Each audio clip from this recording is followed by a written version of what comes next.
ಅದೇ ಅಂತಲ್ಲ, ಊಟ ಇಲ್ಲ ಏನಿಲ್ಲ ಅಂದ್ರೆ ಬಂದ್ರವರಿಗೆ ಓಡಿ ಸೈಡ್ ಕೊಟ್ರೆ ಅವ್ರ ಪಾಡಿ ಅವ್ರು ಹೆಂಗ ಊರಿಗೆ ಹೋಗಿ ತಲುಪ್ತಾರೆ. ಅಷ್ಟೇ ಬ್ಯಾಗು ಕೊಡ್ಬೇಕು, ಓಡಿನೂ ಕೊಡ್ಬೇಕು, ಮಾಡಿ ಎಲ್ಲರಿಗೂ ಹೇಳೋಣ. ಇದು ವಾಸ್ತವ ಸತ್ಯ. ಬ್ಯಾಗ್ ಕೊಟ್ಟಿದ್ದಾರೆ ಆದ್ರೆ ಟೋಕನ್ ಕೊಟ್ಟಿಲ್ಲ. ಟೋಕನ್ ಹೋಗಿ ಕೇಳಕ್ ಹೋದ್ರೆ ಟೋಕನ್ ತಗೊಂಬನ್ನಿ ಅಂತ ಹೇಳ್ತಾ ಇದಾರೆ, ಆದ್ರೆ ಊಟ ಇರಲ್ಲ ಅವ್ರಿಗೆ.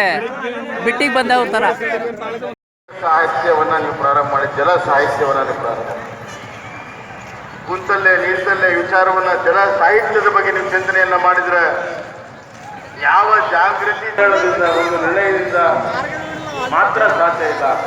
ಅದರ ನಿರ್ಣಯ, ಒಂದು ಅಂಕುರ, ಒಂದು ಪ್ರಾರಂಭ, ಹೊಸ ನಾಡು ಗೀತೆಗೆ ಜಲವನ್ನ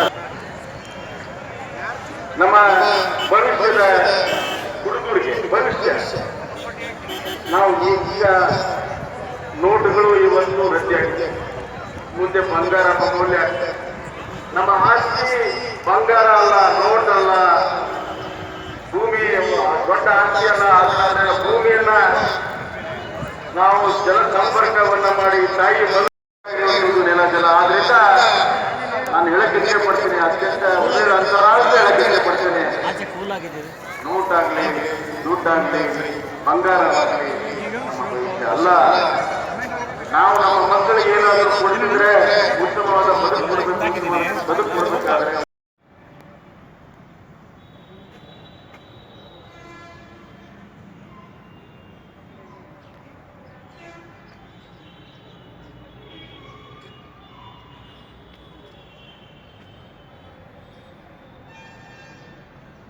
ಈಗ ಮಾಡಿರೋದಿದೆಲ್ಲ ಇರಂಗಿ ಇದೆ. ಹೋಗೋಣ, ಏನ್ ಮಾಡೋದು?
32 ವರ್ಷ 3 ತಿಂಗಳು ಆಯಿತು ಸರ್ವಿಸೇ. ಒಳ್ಳೆ ಸರ್ವಿಸ್ ಮಾಡಿ. ಇನ್ನೊಂದು 9 ತಿಂಗಳು ಇತ್ತಂದ್ರೆ ಫುಲ್ ಟೆನ್ಷನ್ ಅಪ್ಲೈನೇ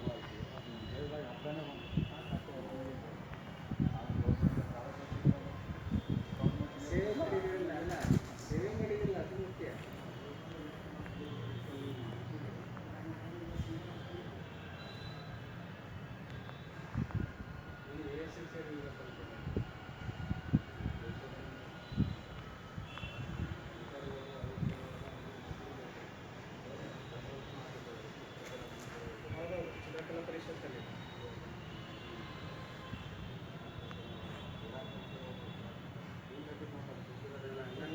ಸ್ಟೇಟ್ ಆಫೀಸಲ್ಲಿ ಕೆಲಸ ಮಾಡೋದು.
ಕರ್ನಾಟಕ ನುಂಗವಣ ಮತ್ತು ಯಾವಾಗ ಗೊತ್ತಿರೋ ದೇವರು ಯಾವಾಗ ಕರ್ಕೊಳ್ತಾರೆ ಅಂತ ಏನು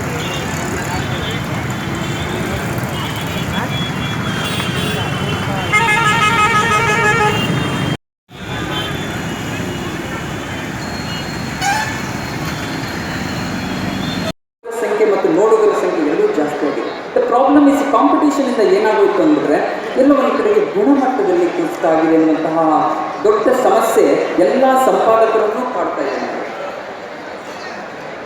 ಏನಾಗುತ್ತೆ, ಕಾಂಪಿಟೇಷನ್ ಆಗ್ತಿದ್ದಂಗೆ ಒಂದು ಪತ್ರಿಕೆ ಇರುತ್ತೆ, ಇನ್ನೊಂದು ಪತ್ರಿಕೆ ಆರಂಭ ಆಗುತ್ತೆ, ಮತ್ತೊಂದು ಪತ್ರಿಕೆ ಆರಂಭ ಆಗುತ್ತೆ. ಈಗ ಕಾಂಪಿಟೇಷನ್ನಲ್ಲಿ ಅಲ್ಲಿಂದ ಇಲ್ಲಿಗೆ ನಾವು ಪತ್ರಿಕೆಗಳನ್ನ, ಟ್ಯಾಲೆಂಟ್ಗಳನ್ನು, ಪ್ರತಿಭೆಗಳನ್ನು ಒಂದು ಚಾನಲ್ನಿಂದ ಇನ್ನೊಂದು ಚಾನಲ್ಗೆ, ಒಂದು ಪತ್ರಿಕೆಯಿಂದ ಇನ್ನೊಂದು ಪತ್ರಿಕೆ ತಗೊಳ್ಕೊಳ್ಳೋದು ಧಾವಂತದಲ್ಲಿ ನಾವೇನು ಮಾಡ್ತಿದ್ದೀವಿ, ಆ ಎಕ್ಸ್ಪೀರಿಯನ್ಸನ್ನು ಮರೆತು ನಾವು ಅವ್ರನ್ನ ತಗೋತಾ ಇದ್ದೀವಿ.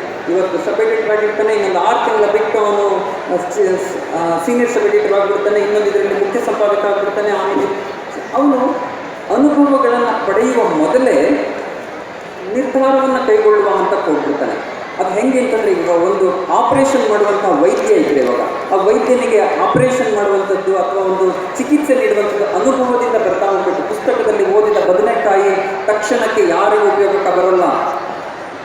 ಅವನು ಆಪರೇಷನ್ ಪ್ರೊಫೆಷನ್ ಮಾಡ್ತಾನೆ ಅಂದರೆ ಅವನ ಹರಿತವಾದಂತಹ ಏನು ಬುದ್ಧಿಶಕ್ತಿ ಮತ್ತು ಅವನ ಆಪರೇಟಿಂಗ್ ಇನ್ಸ್ಟ್ರೂಮೆಂಟನ್ನು ಯೂಸ್ ಮಾಡಿಕೊಳ್ಳುವಂತಹ ಚಾಕಚಕ್ಯ ತಮಗೆ ಅನುಭವದಿಂದಲೇ ಬರಬೇಕು. ಅದೇ ರೀತಿಯಾಗಿ ಪತ್ರಿಕೆಯೊಳಗೂ ಕೂಡ ಒಂದು ಸುದ್ದಿ ಯಾವುದು, ಈ ಸುದ್ದಿಯನ್ನು ಹೇಗೆ ಪ್ರೆಸೆಂಟ್ ಮಾಡಬೇಕು, ಇದನ್ನು ಮಾಡಬೇಕು, ಇದನ್ನು ಮಾಡಬಾರ್ದು, ಇದನ್ನು ಯಾವ ಕೋನದಲ್ಲಿ ಮಾಡಬೇಕು, ಇದರಿಂದ ನನ್ನ ಸಾಮಾಜಿಕ ಹೊಣೆಗಾರಿಕೆ ಏನು, ಇದರ ಪರಿಣಾಮ ಏನಾಗುತ್ತೆ ಅಂತ ಚಿಂತನೆ ಮಾಡುವ ಮೊದಲೇ ಅವನು ಏನಾಗಿರ್ತಾನೆ, ಒಂದು ಪತ್ರಿಕೆಯಿಂದ ಇನ್ನೊಂದು ಪತ್ರಿಕೆ, ಒಂದು ಚಾನಲ್ ಇನ್ನೊಂದು ಚಾನಲ್ಗೆ ಹೋಗಿ ಹೋಗಿ ಹೋಗಿ ನಿರ್ಧಾರವನ್ನು ಕೈಗೊಳ್ಳೋದ್ರಲ್ಲಿ ಎಡುತ್ತಾ ಹೋಗ್ಬಿಡ್ತಾನೆ. ಅಂಥದ್ದೊಂದು ಸಮಸ್ಯೆ ನಮಗಾಗಿದೆ. ಅದು ಭಾಷೆಯ ಬಳಕೆಯಲ್ಲಾಗಿರ್ಬೋದು, ಅಥವಾ ಸುದ್ದಿಗಳ ಫ್ಯಾಕ್ಟ್ ಚೆಕ್ ಮಾಡೋದ್ರಲ್ಲಿರ್ಬೋದು, ಸತ್ಯಾಸತ್ಯತೆಯನ್ನು ಅರಿತುಕೊಂಡು ಮಾಡೋದಿರ್ಬೋದು, ಅಥವಾ ಅದಕ್ಕೆ ಒಂದು ಕೋನವನ್ನು ಕೊಡೋದ್ರಲ್ಲಿ, ಆ್ಯಂಗಲನ್ನು ಪ್ರೆಸೆಂಟ್ ಮಾಡೋದ್ರಲ್ಲಾಗಿರ್ಬೋದು. ಇದೆಲ್ಲ ಸಮಸ್ಯೆ ಇವತ್ತು ಏನಾಗಿದೆ, ಅವನ ನಿರ್ಧಾರಗಳನ್ನು ಕೈಗೊಳ್ಳೋದ್ರಲ್ಲಿರುವಂತಹ ಅನುಭವದ ಕೊರತೆ ಆಗ್ಬಿಟ್ಟಿದೆ. ಇದಕ್ಕೆಲ್ಲ ಒಂದು ಸ್ಪರ್ಧೆ ಅನ್ನುವಂಥದ್ದು ಕಾರಣೀಭೂತ ಆಯಿತು ಅಂತ ಖೇದ ನಮಗಿದೆ. ಕಡಿಮೆ ಆಗ್ತಿದೆ, ಪತ್ರಿಕೆಗಳು ಸಾವಿರಾರು ಪತ್ರಿಕೆಗಳು ಮುಚ್ಚೋಗ್ಬಿಟ್ಟಿದೆ. ಇಂಥದ್ದೆಲ್ಲ ಟೆಂಡೆನ್ಸಿಗಳ ನಡುವೆ ಕೂಡ ಅಲ್ಲಿ ಬೆಳೀತಾ ಇರುವಂಥ ಮುದ್ರಣ ಮಾಧ್ಯಮ ಯಾವುದು ಅಂತಂದರೆ ಟ್ಯಾಬ್ಲಾಯ್ಡ್ಸ್, ನಾವು ಪೀಠಪತ್ರಿಕೆಗಳು ಅಂತ ಏನು ಹೇಳ್ತೀವಿ, ಅದು ಸಂಖ್ಯೆ ಜನದಿಂದ ಜನಕ್ಕೆ ಜಾಸ್ತಿ ಆಗ್ತಿದೆ. ಯಾಕೆ ಇದರಲ್ಲಿರುವಂಥ ಮಸಾಲೆ ಸುದ್ದಿಗಳು, ಈ ಮಸಾಲೆ ಸುದ್ದಿಗಳಿಂದಾಗಿ ಏನಾಗ್ಬಿಡುತ್ತೆ ಅಂದರೆ ಆ ಪತ್ರಿಕೆಗಳ ಸಂಖ್ಯೆ ಜಾಸ್ತಿ ಆಗ್ತಿದೆ. ಅಂಥದ್ದು ಒಂದು ಅಪಾಯ ನಮ್ಮ ಮೇನ್ ಸ್ಟ್ರೀಮ್ ಪತ್ರಿಕೆಯಲ್ಲಿ ಕಾಲಿಟ್ಬಿಟ್ರೆ ಎಲ್ಲೆಲ್ಲೂ ಅಲ್ಲಿ ಸಣ್ಣ ಸಣ್ಣ ಪ್ರಯತ್ನಗಳು ಆಗ್ತಾ ಇದ್ದಾರೆ. ನಮ್ಮ ಮೇನ್ ಸ್ಟ್ರೀಮ್ ಪತ್ರಿಕೆಯನ್ನು ಕೂಡ ಪ್ರಧಾನ ಸುದ್ದಿ ಪತ್ರಿಕೆಗಳನ್ನು ಕೂಡ ಎಲ್ಲೋ ಟ್ಯಾಬ್ಲಾಯ್ಡ್ ಮಾಡುವಂಥ ಸಣ್ಣ ಸಣ್ಣ ಪ್ರಯತ್ನಗಳು ಅಲ್ಲಲ್ಲಿ ಕಾಣಿಸುತ್ತೆ. ಅದು ಆಗದೇ ಇರೋ ಹಾಗೆ ನೋಡ್ಕೋಬೇಕಾದಂಥ ಹೊಣೆಗಾರಿಕೆ ನಮ್ಮ ಮೇಲಿದೆ. ಅದು ಮಾಧ್ಯಮ ಹೊಣೆಗಾರಿಕೆನೂ ಹೌದು, ಅಥವಾ ಸಾಮಾಜಿಕ ಹೊಣೆಗಾರಿಕೆನೂ ಹೌದು. ಆಮೇಲೆ ಇನ್ನೊಂದು, ಮಾಧ್ಯಮಗಳು, ಈ ಮುದ್ರಣ ಮಾಧ್ಯಮಗಳು ಪಾಸಿಟಿವ್ ಅಜೆಂಡಾ ಸೆಟ್ ಮಾಡೋದಕ್ಕೆ ಭಾಳ ಶಕ್ತಿಯಾಗಿರುತ್ತೆ.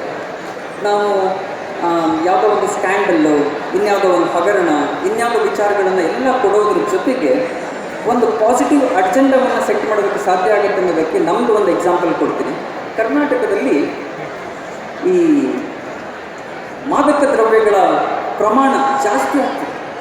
ಅದು 35 ವರ್ಷದ ಆವ್ರೇಜ್ ಕನ್ಸಂಪ್ಷನ್ ಲೆವೆಲ್ ಏನಿತ್ತು ಅಂದರೆ ಅದನ್ನು ಬಳಸುವವರ ಸರಾಸರಿ ವಯಸ್ಸಿನ ಪ್ರಮಾಣ 35 ಇದ್ದಿದ್ದು ಇವತ್ತು 13 ವರ್ಷಕ್ಕೆ ಬಂದಿದೆ. ಅಂದರೆ 13 ವರ್ಷದ ಮಗು ಇವತ್ತು ಕರ್ನಾಟಕದಲ್ಲಿ ಮಾದಕ ದ್ರವ್ಯವನ್ನು ಸೇವನೆ ಮಾಡ್ತಾ ಇದೆ. ಯಾವುದೋ ಗಾಂಜಾ ಇರ್ಬೋದು, ಡ್ರಗ್ಸು, ಅಫೀನ್ಸ್ ಯಾವುದೋ ಇರ್ಬೋದು.